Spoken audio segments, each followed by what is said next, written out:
Hello everybody, my name's Ella Grant and welcome to my kitchen. Now, last time I tried to make cookies on this program, it was a bit of a disaster.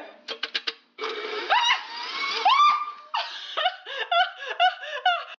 flour everywhere, Mom! But thanks to generous instruction that's been passed down in my mom's side of the family for generations now, I have this skill in my DNA somewhere. Next to the Major Depression. That also runs in the family. So for this recipe, I'm going to be making my great Grandma Mac's shortbread cookies. Now, Grandma Mac was actually born in Nova Scotia if it looks like I'm reading off a script here, it's because I am. So step number 1 you want to do before you even wash your hands is that you want to preheat the oven to 300 degrees Fahrenheit. What is that in centigrade?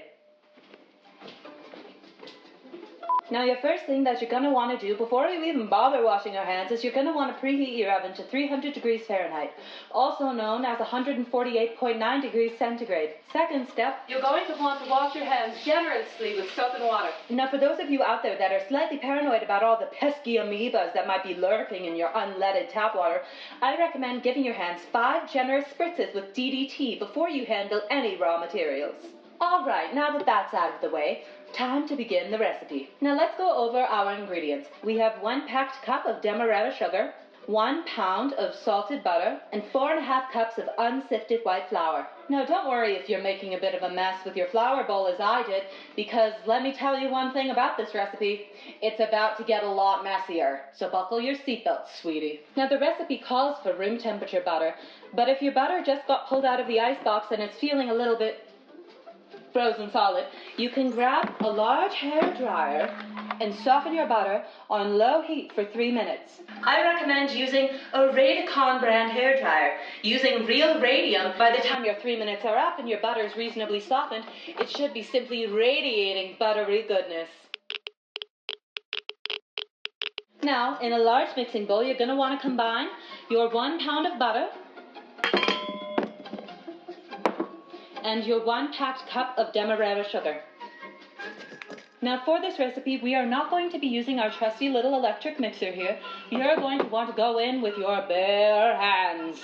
And if this feels a little bit greasy for you, as it does for me, worry not. Just imagine that you're lobotomizing your enemies with your hands. Yeah, ha, ha. Take that, Justin. Take that, Donald.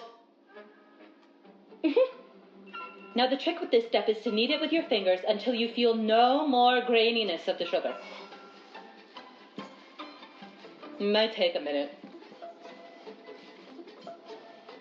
Or several. Why is this sugar so stubborn? But worry not. No matter how long this takes, it's all going to wind up on your thighs. I mean, I guess I'll be a skinny legend until I eat all this. Now, for those of you preparing your recipe at home, I recommend not rushing it, as this is the most crucial step.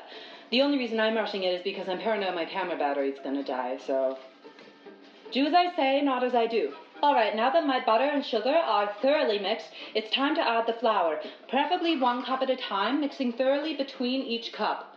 Like I said, worry not if you make a mess, because it's going to happen sooner or later. Happens to the best of us. You know what else happens to the best of us? Divorce. Now, the more flour you add to the recipe, hopefully it'll get less sticky, because this is unworkable. And now I'm just going to pour in the rest of the flour because I like to live life on the edge. And now I'm just going to go around and pick up all the little flecks of dough that try to end their life by jumping out of the mixing bowl. Same. Next step is going to be to dump this mumbo-jumbo onto the counter. But first, what you're going to want to do is, first of all, we're going to tie this shit up. Bye. Cancelled. We love a messy sister. Next, what you're going to want to do is evenly spread some flour over your rolling surface. I'm just going to use this countertop because Why not? Now, pro tip that the recipe calls for. If you find your dough is too sticky, feel free to add another half cup of flour. Now, if it makes it easier, I'm going to be adding and rolling and flattening half the dough. Yeah, that should be fine. You're going to want to grab your rolling pin and your boards and arrange them like so or something. Now, these boards my grandfather made for me, so they're the exact thickness that the recipe calls for. Approximately 1/3 of an inch. Okay, next up I'm going to grab the other half of the dough. Come on, dough. I'm just going to even this out. Fill out some holes, because that did not work out as well as I thought it would. Why is this so hard? Won't some man come along to help me? There, that should be somewhat workable, or I hope it is, because that's all the flour I have. For how long has my camera not been rolling? Ah!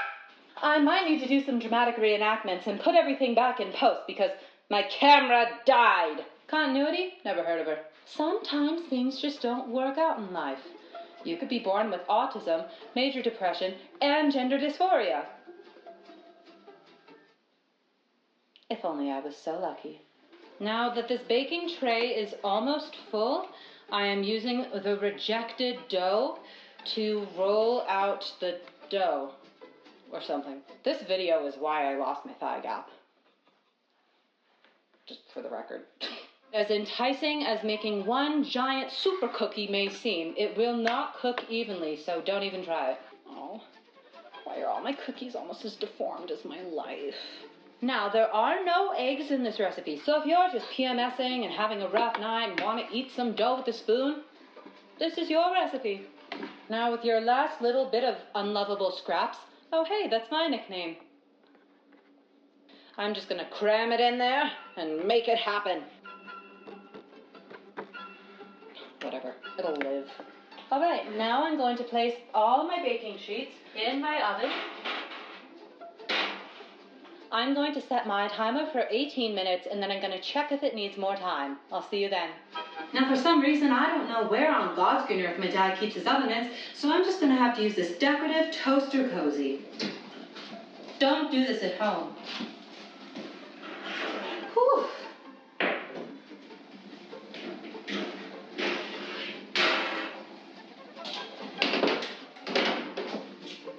All right, now that those bad boys are cooled down a little bit, I'm going to show you how to carry out the next step. First, you're going to need a bowl with some white granulated sugar. What you're going to want to do is grab your cookies off the tray. Be careful, they might still be very hot. Dip them in the white sugar. And then place them on a wire rack to completely cool.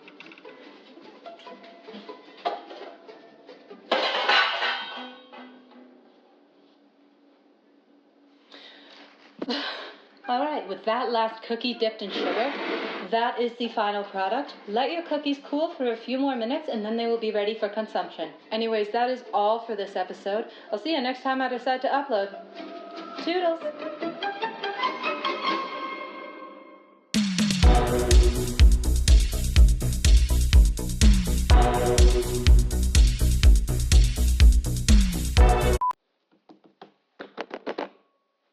You're gonna want to grab your rolling pin and your boards. What? Really? Thank you. That's it. Your history.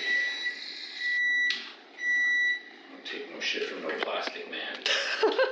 Come on, everybody. I say now let's play a game. I tell you I can make a rhyme out of anybody's name.